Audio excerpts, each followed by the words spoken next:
സംയുക്ത കിസാൻ മോർച്ചയുടെ നേതൃത്വത്തിൽ പ്രതിഷേധ പ്രകടനവും കോലം കത്തിക്കലും നടന്നു. പൊതുയോഗം കിസാൻ സഭ സംസ്ഥാന സെക്രട്ടറി ബംഗളം കുഞ്ഞികൃഷ്ണൻ ഉദ്ഘാടനം ചെയ്തു.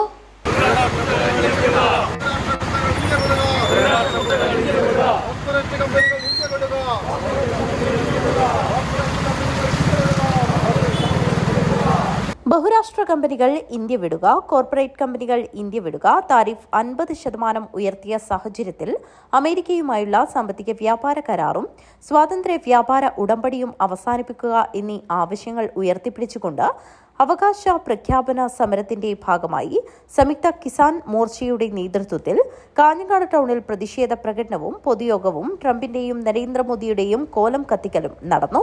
കാഞ്ഞങ്ങാട് ട്രാഫിക് സർക്കിൾ കേന്ദ്രീകരിച്ച് നടന്ന പ്രകടനം പുതിയകോട്ടയിൽ സമാപിച്ചു. തുടർന്ന് നടന്ന പൊതുയോഗം കിസാൻ സഭ സംസ്ഥാന സെക്രട്ടറി ബംഗളം കുഞ്ഞികൃഷ്ണൻ ഉദ്ഘാടനം ചെയ്തു. നമ്മുടെ ചാനലുകളിൽ കൂടെ ശ്രദ്ധിക്കുന്ന ആളുകൾക്കറിയാം, ഇന്ത്യ രാജ്യത്ത് 146 കോടിയിൽ പരം രൂപ 4000 കോടി രൂപ ഒരു നഷ്ടമാണ് ഇന്ത്യക്കകത്ത് സംഭവിക്കാൻ പോകുന്നത്. കേരളത്തെ സംബന്ധിച്ചിടത്തോളം ഈ ഉടമ്പടിയുടെ ഭാഗമായി നമ്മുടെ സംസ്ഥാനത്ത് ഉൽപ്പാദിപ്പിക്കുന്ന നാണ്യവിള ഉൾപ്പെടെയുള്ള ഉൽപ്പന്നങ്ങൾ വിദേശ രാജ്യങ്ങളിൽ കയറ്റിയേക്കുമ്പോൾ നമ്മൾക്കുണ്ടാവുന്ന വരുമാനം, ആ വരുമാനത്തിന് 50% ഡ്യൂട്ടിയാണ് ട്രംപ് നിശ്ചയിച്ചിട്ടുള്ളത്. 50% നികുതി ഏർപ്പെടുത്തുക എന്ന് പറഞ്ഞാൽ ഒരു കാലത്തും ഒരു രാജ്യത്തിനും അംഗീകരിക്കാൻ വേണ്ടി കഴിയുന്നില്ല. ആ നിലയിലേക്ക് ട്രംപും നരേന്ദ്രമോദിയും ഉണ്ടാക്കി ഉടമ്പടി ഇന്ത്യയിലെ ജനങ്ങളെ സംബന്ധിച്ചിടത്തോളം ഒരു വലിയ നഷ്ടമാണ് വർഷാവർഷം സംഭവിക്കാൻ വേണ്ടി പോകുന്നത്. കർഷക ജനത ജില്ലാ പ്രസിഡന്റ് KM ബാലകൃഷ്ണൻ അധ്യക്ഷത വഹിച്ചു.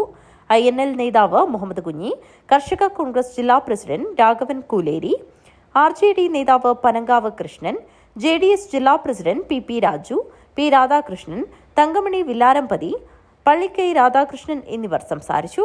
കർഷക സംഘം ജില്ലാ വൈസ് പ്രസിഡന്റ് മൂലക്കണ്ടം പ്രഭാകരൻ സ്വാഗതം പറഞ്ഞു. തുടർന്ന് ട്രംപിന്റെ നികുതി നയത്തിനെതിരെയും കേന്ദ്ര ഗവൺമെന്റിന്റെ കർഷക ദ്രോഹ നയത്തിനെതിരെയും ട്രംപിന്റെയും നരേന്ദ്രമോദിയുടെയും കോലം കത്തിച്ചുകൊണ്ട് പ്രതിഷേധിച്ചു. News bureau, Kanhangad.